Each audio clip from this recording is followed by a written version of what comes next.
En medio de tanta trifulca, de tantos trinos de un lado y del otro, de tantas peleas que se están dando no solamente por parte del presidente Gustavo Petro, sino también por la oposición, hay hechos que pasan y que suceden sin que nadie los vea y que son hechos sorprendentes, incluso buenas noticias que terminan opacadas por la trifulca, la pelea, la discusión, el señalamiento y hay veces hasta el insulto.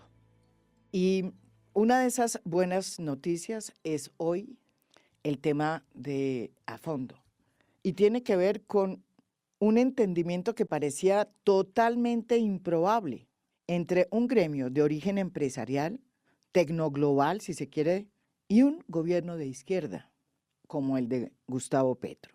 Ese entendimiento fue posible gracias a dos protagonistas. Del lado del gobierno estuvo la exministra de Trabajo Gloria Inés Ramírez, sin duda una de las mejores ministras que tuvo el presidente Gustavo Petro y que desafortunadamente salió de manera sorpresiva por peleas internas, pero sobre todo luego de que en un consejo de ministros, el primero que se televisaba, el propio presidente Gustavo Petro salió a decir que los comunistas que estaban en su gabinete, y ella es a mucho honor parte del Partido Comunista Colombiano, eran unos sectarios. Eso lo dijo a pesar de que ella se había sentado con Raimundo y todo el mundo a lo largo de casi 2 años con el propósito de sacar adelante la reforma laboral, cosa que es hoy ya un hecho. Gracias en parte a Gloria Inés Ramírez. Esta es una reforma que está muy bien sustentada y construida, muy plural y con mucha diversidad, con mucha participación, no solamente nacional de los partidos, de los gremios, de los sindicatos, sino de los territorios. Con una de las personas que se sentó y logró negociar un entendimiento improbable fue precisamente con nuestro invitado, José Daniel López, el ex representante a la Cámara por el Partido Cambio Radical, que preside hoy Alianza Inc., el gremio que agrupa a los repartidores y plataformas digitales en Colombia. Ambos, a pesar de que tenían posiciones muy distintas, porque el gobierno desde el inicio planteó la tesis de que había que formalizar a los trabajadores de esas plataformas, a los rapiteneros, y los de Alianza Inc. decían que no, con el argumento de que si invertían más en la formalización de sus trabajadores, esos trabajadores iban a perder el empleo, porque el mundo digital era muy distinto al mundo del trabajo tradicional. Ambas partes se sentaron a negociar, sabiendo que venían de orillas distintas, y poco a poco fueron tejiendo un acuerdo que terminó madurando y muy bien, porque forma parte de lo acordado en la reforma laboral. Y ese acuerdo permite incorporar a más de 120.000 repartidores al sistema de seguridad social, sin afectar su autonomía. ¿Y por qué es importante el tema de la autonomía? Porque muchos de los trabajadores en estas plataformas digitales lo hacen en sus ratos libres y como un segundo trabajo. La iniciativa que fue aprobada en el Congreso dentro de la reforma laboral permite a los repartidores elegir por primera vez entre dos modalidades. Primero, ser contratados como empleados formales, con todas las prestaciones laborales, o afiliarse como trabajadores independientes con protección social, donde las plataformas asumirán el 60% de los aportes a salud y pensión y el 100% de los aportes a riesgos laborales. Además de ampliar la cobertura de salud y de pensión, la reforma introduce varios temas en derechos digitales, como por ejemplo la revisión humana de decisiones automatizadas y transparencia en los algoritmos de asignación de pedidos.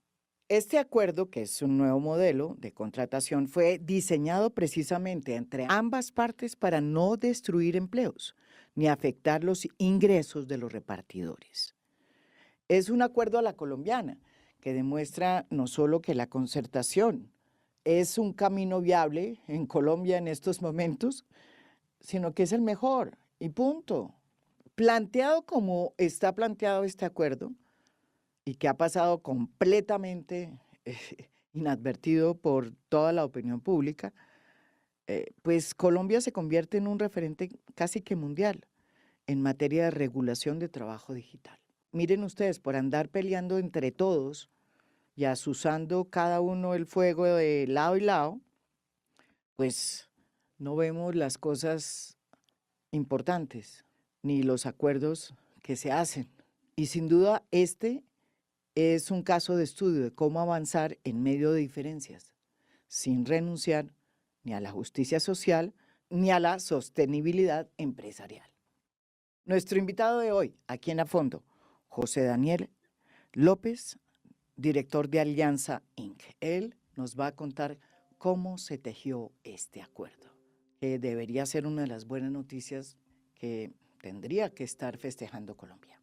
Pues vea, fue completamente contra viento y marea. Colombia no es, y en especial en estos años tan turbulentos que estamos viviendo, un país fértil para construir acuerdos, menos acuerdos para temas grandes. Si usted mira la historia de las reformas sociales del presidente Petro, este es el único acuerdo que se ha hecho.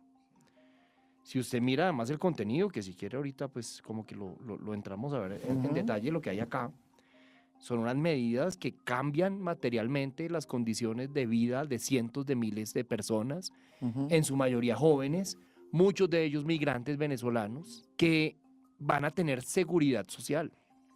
Entonces acá estamos hablando de un acuerdo construido en torno a un tema que es muy importante porque cambia y formaliza y mejora la calidad de vida de cientos de miles de personas. Pero pues como muchas veces en los acuerdos esto empezó en un profundo desacuerdo y en un debate muy acalorado, que además debo decir no es un debate colombiano. Es un debate, no es verdad, a nivel mundial. Vea, con decirle que la última conferencia general de la Organización Internacional del Trabajo, de la OIT, que es la reunión más importante que tiene esa organización, se hizo ahorita en junio y el tema central fue este.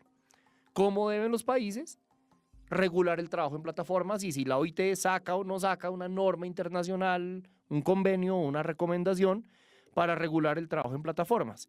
Y básicamente lo que hay ahí son dos visiones. Una visión muy desde Europa, muy desde las organizaciones sindicales europeas, también estadounidenses, que dicen que a los trabajadores que operan a través de plataformas hay que considerarlos empleados tradicionales, subordinados, con horario, con prestaciones sociales, con la inflexibilidad, un poco como ese trabajo del siglo XX que era tan común pero que ya viene cambiando y no es necesariamente lo que le interesa a estas personas. Y unas empresas que en el mundo han venido diciendo que se trata de un trabajo independiente, ya que los repartidores, en el caso de Colombia, se conectan a la hora que quieren a prestar sus servicios, se desconectan a la hora que quieren, escogen qué servicios quieren, escogen su ubicación, entonces tienen una autonomía, una independencia que justamente las organizaciones sindicales de alguna manera matizan o controvierten. El primer país en el mundo, María Jimena, en el cual se logra una regulación acordada que garantiza la continuidad del ecosistema digital, garantiza que siga adelante el dinamismo de estas empresas, pero garantiza una mejora material en las condiciones de vida de los repartidores, es esta que acaba de darse en Colombia. Y esto surge, para responder ahí sí su pregunta, pues de esas posiciones contrapuestas entre una ministra del Trabajo de la época, Glorina Ramírez, que acompañada de organizaciones sindicales decía que los repartidores que vemos en la calle, en sus bicicletas, en sus motos, solo podían ser empleados. Y nosotros diciéndole que esa era una gran equivocación y diciéndoselo al Congreso, porque se iba a destruir cerca de las 2/3 partes del trabajo de esos repartidores si los clasificaban forzosamente como empleados laboralizados o subordinados.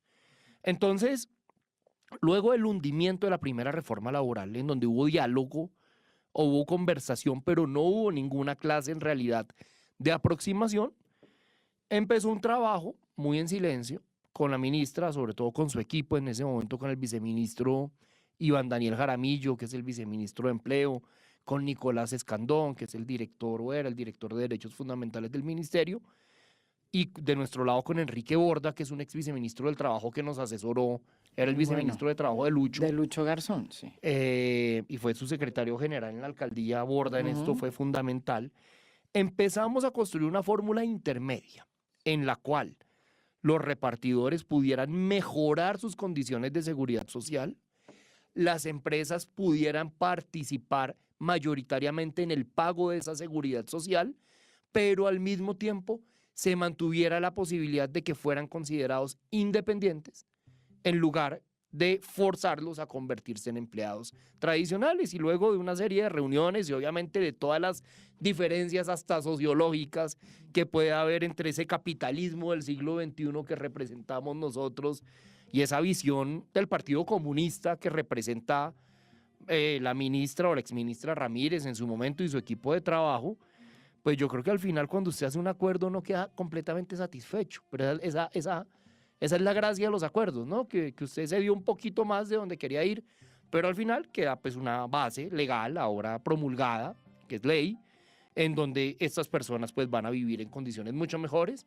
y la actividad empresarial sigue adelante. José Daniel, ¿por qué no nos explica aquí en a fondo cómo es que queda entonces este nuevo modelo de contrato de trabajo para los trabajadores en las plataformas digitales como Rappi, Didi y Uber, entre otros? Básicamente lo que queda en la ley es que las empresas y los repartidores pueden pactar entre dos modalidades. Una modalidad del trabajo tradicional. ¿Cómo funciona? ¿Cómo funciona el empleo tradicional? Usted le pone un horario.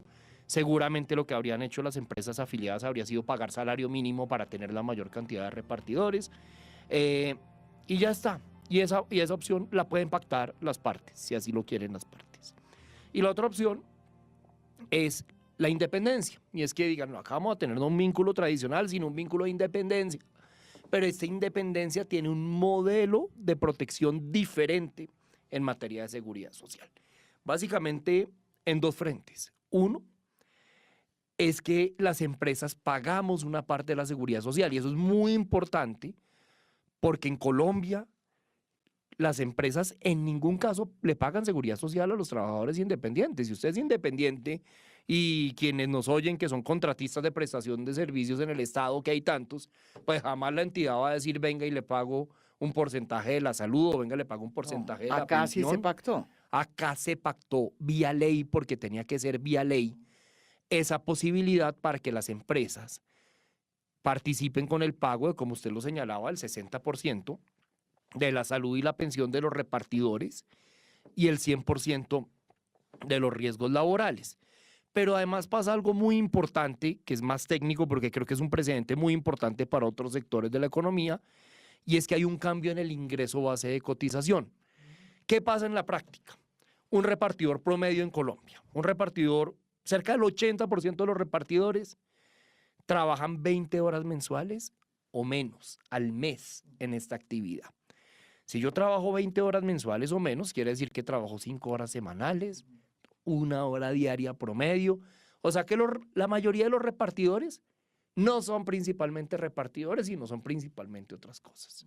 Son estudiantes, trabajan en otras actividades y salen a cuadrarse, digamos, unos pesos extra como repartidores. Entonces, nuestra gran preocupación era, oiga, ¿cómo me van a decir que le ayude a pagar seguridad social a una persona que generó 30.000 pesos al mes con el ingreso base de cotización de salario mínimo mensual? Me va a salir más caro el pago de la seguridad social que el pago al mismo repartidor. Entonces lo que se pactó es que el ingreso base de cotización va a ser el del repartidor, sea cual sea. Si la persona generó 50.000 o 200.000 o 1 millón o 3 millones, ese es el ingreso base con el porcentaje para independientes. Y se calcula el tiempo trabajado, que es importante para calcular la seguridad social, sobre las horas que ese repartidor haya trabajado. Esas horas se acumulan, se pasan a días y esos días se completan en semanas y así se calcula la seguridad social. Entonces vea que no es solamente el hecho de que se rompió esa dualidad que había entre empleados e independientes, sino que además a los repartidores les toca poner para su seguridad social, pero la mayoría lo ponen las empresas, y además se cambian un poco las reglas tan inflexibles que viene el sistema de seguridad social para permitir que estas personas que trabajan realmente en tiempo parcial, excepcionalmente casi en estas actividades, queden incluidas en seguridad social. ¿Cuántos de esos repartidores son venezolanos? Cerca del entre el 30 y el 40%. Ahí coinciden en el tiempo dos fenómenos tremendos. El fenómeno del peor momento del éxodo venezolano y el fenómeno de la pandemia. Y a través de estas plataformas, muchos de estos jóvenes pudieron encontrar ingresos. Eso fue importante. Y esto pareciera tener un impacto positivo en la seguridad de las ciudades. Una candidata a doctorado de MIT en Estados Unidos acaba de publicar un estudio mostrando en Brasil cómo la entrada de plataformas de reparto genera mejores indicadores de seguridad en alguna medida en los barrios donde están los usuarios, que suelen ser los barrios más privilegiados de las ciudades, pero especialmente en los barrios donde viven los repartidores. Porque en la medida en la que estos repartidores tienen alternativas de uso del tiempo, tienen alternativas de ingreso, pues son menos proclives a caer en las garras del crimen organizado o del consumo de droga. Entonces sí termina habiendo ahí una posible externalidad positiva. Así que pues este es un fenómeno masivo de jóvenes, de población migrante, y que termina teniendo un impacto positivo en la sociedad. Lo otro es que también la reforma introdujo derechos digitales, que eso tiene que explicármelo. Revisión humana de decisiones automatizadas y transparencia en los algoritmos de asignación de pedidos. ¿Eso qué significa? Vea, María Jimena, muchos repartidores nos decían, oigan, por favor, defiendan nuestra independencia en la reforma laboral. Y esto lo debía haber dicho antes, pero lo quiero decir, a la gran mayoría de repartidores les interesa ser independientes. ¿Por qué? Porque ganan, el que se dedica, el repartidor que uno pide en una aplicación y lleva 5.000 órdenes, ese no se gana un salario mínimo. Ese tiende a ganarse 2, 3, 4 salarios mínimos al mes.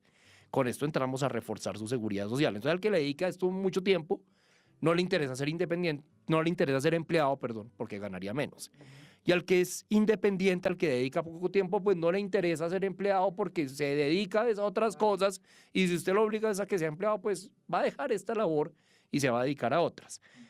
Pero entonces esos repartidores que nos decían, oigan, sí nos preocupa, y se lo decían al gobierno, por ejemplo, que es importante que cuando la plataforma toma decisiones, por ejemplo, si nosotros podemos prestar un servicio o no, o si hubo, como se llama coloquialmente, un bloqueo, a veces no entendemos por qué se da ese bloqueo, y no entendemos por qué se da una mala calificación, y no sabemos tampoco a dónde recurrir, y me quedo como desde mi teléfono en mi trabajo dialogando eternamente con una plataforma. Entonces, ahí se pactó una garantía para que cuando existan esas decisiones automatizadas, exista una obligación de revisión humana de esas decisiones. Es decir, que la persona fue mal evaluada y eso tuvo una consecuencia dentro de la plataforma. Pues que esa consecuencia signifique una revisión por parte de un ser humano que le explique humanamente, con base en la cantidad de subjetividades y circunstancias diversas que ocurren en esta gran cantidad de órdenes que entregan estas empresas todos los días en el país, pues que revise un poco el detalle de lo que está pasando ahí. También hay unas obligaciones, por ejemplo, de lenguaje claro, porque a veces usted sabe que los abogados escriben para abogados, y cuando los repartidores pues van a suscribir unos términos y condiciones, debemos asegurarnos que haya unas condiciones mucho más claras en el lenguaje en el cual se explican las reglas de juego de las plataformas. Entonces ahí hay una serie de elementos que creo que puede que no resuelvan todos los problemas. Vea, María Jimena, esto es trabajo del siglo XXI. Este es un trabajo que atiende a muchos jóvenes que están en unas condiciones verdaderamente precarias y que si no fuera por esto no tendrían otras oportunidades. Pero al menos creo que sí da unos pasos importantes en que materialmente, pragmáticamente, estos jóvenes tengan unas condiciones de vida y de trabajo mucho mejores. ¿Es este acuerdo un acuerdo de referente mundial? Pues como referente mundial lo pregunto porque es que son pocos los países que han logrado tener acuerdos con las plataformas digitales en este tipo específicamente de terrenos. ¿Es referente mundial este acuerdo o no? Sin duda debiera serlo. y yo creo que lo va a hacer. Hay muy pocos ejemplos. La única ley pactada entre empresas y gobierno es la de Colombia. Sé que acá no tenemos video, pero le muestro acá. Esta imagen, esto es como la guardo al lado de las fotos de mis hijos, más o menos. Esta es la votación en el Senado, en la plenaria del Senado, del artículo sobre seguridad social. Para los oyentes, fueron 83 votos por el sí y 0 votos por el no. Entonces, esto es consenso. Acá los senadores del Centro Democrático votaron igual que los senadores del Pacto Histórico, los del Verde votaron igual que los liberales, que los conservadores. Todas las fuerzas políticas del país, en medio de tiempos de tanta división, de tanta polarización, de tanto odio, estuvieron de acuerdo en que este tema se regulara y se regulara de esta manera. ¿Por qué traigo esta foto del pantallazo de la votación a colación en esta conversación? Porque yo creo que ese es un referente internacional, pero también debería ser un referente local para que en Colombia seamos capaces de ponernos de acuerdo en más cosas. Esto no da tantos likes ni da tantos clics, pero creo que sí debería inspirar el hecho de que los colombianos seamos capaces de trascender nuestras diferencias y ponernos de acuerdo en medio de la diversidad en temas cruciales para hacer que la gente viva mejor. ¿Y cómo hizo usted para convencer a las plataformas digitales que había que cambiar de posición? Porque desde el inicio ellas habían dicho, no queremos que nos regulen el Estado, la manera como contratamos nosotros a nuestros repartidores. Y la verdad es que ellos también se movieron. ¿Cómo logró usted que ellos se movieran? Parte de lo que he aprendido es que la gracia del oficio de un presidente de gremio es también la conversación interna.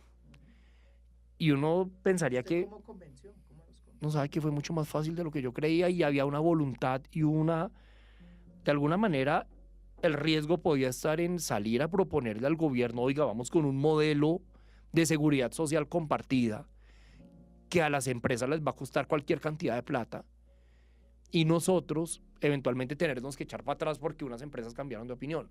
Yo quiero que sepa que mis afiliados estuvieron en consenso en esta idea. Obviamente construir ese consenso tardó, tomó tiempo, tuvo mucho de trabajo técnico y de trabajo jurídico, pero estas empresas fueron las más entusiastas y las más firmes defensoras de este acuerdo en la medida en la que se dio. Entonces, parte de esto también tiene que ver con una reflexión sobre cómo el empresariado no se distrae en la diferencia política, porque pues yo creo que en el mundo de la tecnología hay muy pocos petristas, incluyéndome como un no petrista.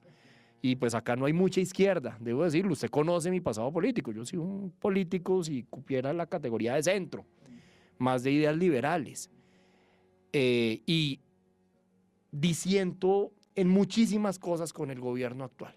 Pero acá no se trata de fijar una opinión política de favorabilidad frente al gobierno de turno, sino se trata de entender oportunidades, momentos que da la historia, para avanzar en acuerdos que ayuden a darle a la industria una estabilidad jurídica, acá está, y en darle a estas personas, a los repartidores que son el centro de toda esta discusión, unas mejores condiciones de vida. Y creo que en esto las empresas fueron bastante proactivas por un lado y bastante serias en el mantenimiento de los acuerdos frente al gobierno y al Congreso. Desde luego la otra protagonista de este acuerdo fue la exministra Gloria Inés Ramírez, la exministra de Trabajo, que se puso desde el comienzo a negociar con todas las fuerzas políticas.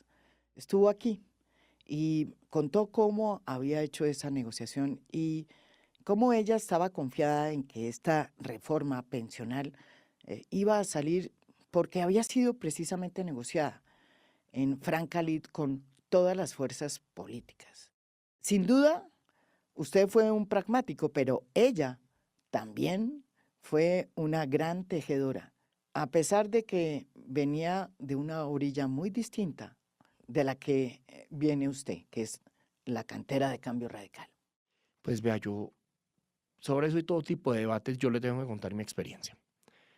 Yo con la ministra Gloria Inés, posteriormente con el ministro Sanguino, que debo decir también fue muy fiel y muy activo en el cumplimiento de este acuerdo. Con ella la conversación inicial fue durísima, que es una mujer de muy buenas formas, pero unas convicciones muy claras, y pues a mi juicio, pues desde donde yo me paro, que es desde el lado, digamos, de la defensa de intereses empresariales, muy radical. Entonces, llegar a acuerdos con la exministra no fue nada fácil, Pero al final, una vez alcanzado un acuerdo, hubo una coherencia total en el mantenimiento de ese acuerdo. En algún momento, por alguna circunstancia que se presentó durante el debate en el Congreso, yo le dije, oiga, ministra, no entendemos por qué pasó esto, estamos muy preocupados, queremos saber si ustedes están firmes o no están firmes porque vemos señales contradictorias. Y ahí me contestó con toda la firmeza y con toda la claridad. Y en el sentido pues que iban a honrar su palabra, y creo que eso es algo que la caracteriza y que uno debe reconocer en sus contradictores y en sus interlocutores. Yo pues creo en la economía de mercado, creo en la capacidad del sector privado para generar bienestar.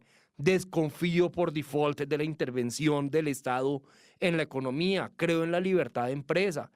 Me paro en posiciones muy distintas, pero debo decir que fue un interlocutor bastante claro, constructivo, con quien desde el otro lado de la mesa, en medio de unas diferencias enormes, pues se logró construir este acuerdo que creo que le da una buena noticia al país. Pues yo también creo que es una muy buena noticia al país y bueno, espero volverla a ver en la política. ¿Cuándo va a la política? Pues déjeme hacerle esta reflexión, María Jimena. Vea, cuando yo fui congresista, logré ampliar la licencia de paternidad junto a Juanita Gubertus, que fue esa colega espectacular. Logramos que las prácticas universitarias valieran como experiencia profesional gracias a esas leyes. Hoy hay personas en su casa oyendo este podcast, papás, disfrutando de una licencia de paternidad más larga gracias a esa ley, o jóvenes consiguiendo empleo porque esos semestres que hicieron de una pasantía hoy les permiten completar los requisitos para entrar a un trabajo público. Entonces, mi satisfacción de mi paso por el Congreso fue haber dejado una huella que le permitió a otras personas vivir mejor. Eso no me convierte pues en una persona excepcional, simplemente en alguien que pudo llevar a resultados finales una vocación de servicio con el país. Y lo que he entendido es que en esta ida en el sector privado, o en este paso por el sector privado, también ha sido posible dejar esa misma huella del sector privado. Se pueden construir cosas maravillosas para transformar la vida de la gente. El año pasado, en el 2024, hubo 645,000 cuentas de repartidores que entregaron al menos una orden a través de una plataforma. Obviamente, hay repartidores que tienen más de una cuenta, pero hay cientos de miles de personas, en su mayoría jóvenes, muchos de ellos migrantes, y mi familia tiene migrantes porque yo me casé con una venezolana, que va. Entonces esto tiene un significado personal para mí enorme, porque es la forma de decir, oiga, desde lo privado usted también puede cumplir y puede materializar con logros grandes esa vocación del servicio. Expolíticos no hay, pero no tengo de alguna manera el afán de no estar trabajando por mi país desde lo público, porque he encontrado que en lo privado también podemos producir grandes cosas. Después de escuchar a José Daniel y de saber la tenacidad con que la exministra Gloria Inés Ramírez sacó adelante la reforma laboral y cómo consiguió acuerdos con personas y gremios que están en otra orilla a la de ella, pues uno ve un país distinto. Ojalá que este país no se nos pierda en medio de tanta pelea y polarización, que nos está diciendo que no nos podemos poner de acuerdo entre diferentes, porque hay que desconfiar precisamente de quienes piensan distinto de nosotros. Esto que sucedió en la reforma laboral, en el tema de las plataformas digitales, demuestra que este país es muy distinto al que nos quieren vender en las redes.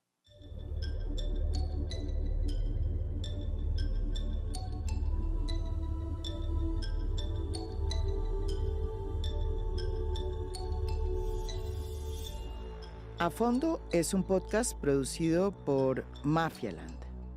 Producción general, Beatriz Acevedo. Producción de audio, Santiago Acosta López. Música original del maestro Óscar Acevedo.